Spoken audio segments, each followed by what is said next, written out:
cuestión da elaboración do liño, algo tan sustancial e definitorio deste aspecto da cultura tradicional.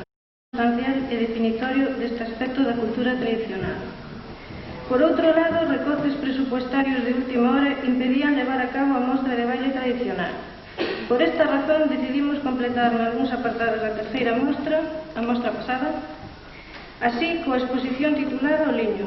Teremos oportunidade de coñecer en vivo todo o proceso de cultivo e elaboración do liño, unha labor xa case desaparecida que se mantivo viva e con pleno sentido hasta as primeiras décadas do século XX. Labor realizada de un xeito habitual encardinado no propio devir vital dos homes e mulleres de Galicia.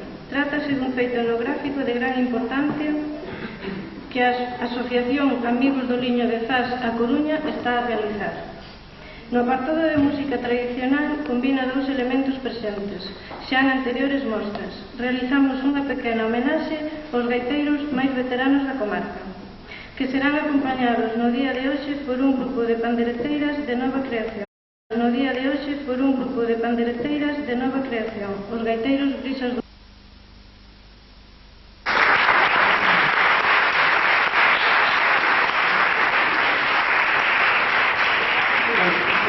Eu vou trazar unha breve historia deste grupo de gaiteiros. É un dos grupos máis veteranos da comarca, como sei, Loroño, que hoxe está a piques de cumprir os 85 anos, cumple o día 12 de agosto.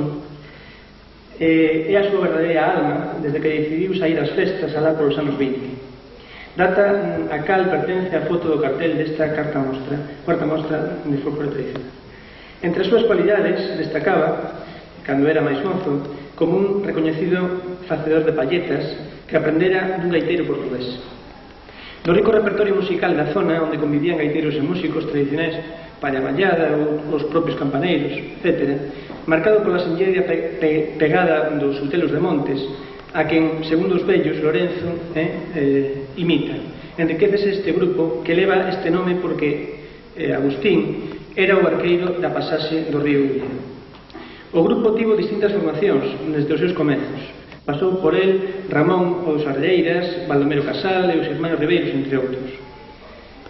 Hoxe, no grupo, ademais de Agustín Lorenzo, toca a gaita Agustín Lorenzo Moure, fillo do fundador do grupo, desde rapaz interesado na música que fai 16 anos acompaña a dúo o seu pai. Agustín posee amplos coñecementos de solfeo que adquiriu xa de adulto e ten feitos 4 cursos de gaita con excelentes calificacións. Actualmente é profesor de gaita de varios grupos de alumnos en diferentes lugares da comarca. Na percusión toca o tamborí Enrique Casal Aragunde, un home que, ademais de formar parte no exército da banda de Ourense nos anos mozos, tocou na banda que houbo en Catoira no seu día, para formar parte de Brisas do río Ulla desde fai tamén uns 16 anos. O bombo toca o José Carlos Ríos Agüín, coñecido por Pepe o Carreiro, considerado como un dos mellores no seu instrumento. Ten acompañado os grupos dos Areiras e mesmo os Faíscas de Seabra, formado polos gaiteiros e o percusionista do coñecido grupo Fol Milladoiro. Precisamente este grupo popularizou algunhas das pezas do repertorio máis antigo de Brisas do río Ulla, caracterizado pola gracia e o gusto que lle otorgan as melodías e máis a súa coidada afinación. Bueno, sin máis, deixo-vos na grata compañía de Brisas do río Ulla.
difusión da música e cantares da nosa terra, da cultura e dos costumes, bestiario, etc. Fai do seu traballo de recolleita polas provincias de Ourense e 7 persoas na súa curta existencia ten importantes e destacadas actuacións e distintos lugares e festivais de Galicia e mesmo en Portugal. E deixámonos cas cantadeiras de que Xeteldere. De estar aquí, queremos dar as gracias ao grupo de Revenidas por darnos esta oportunidade de amostrarles unha pequena parte dos nosos traballos.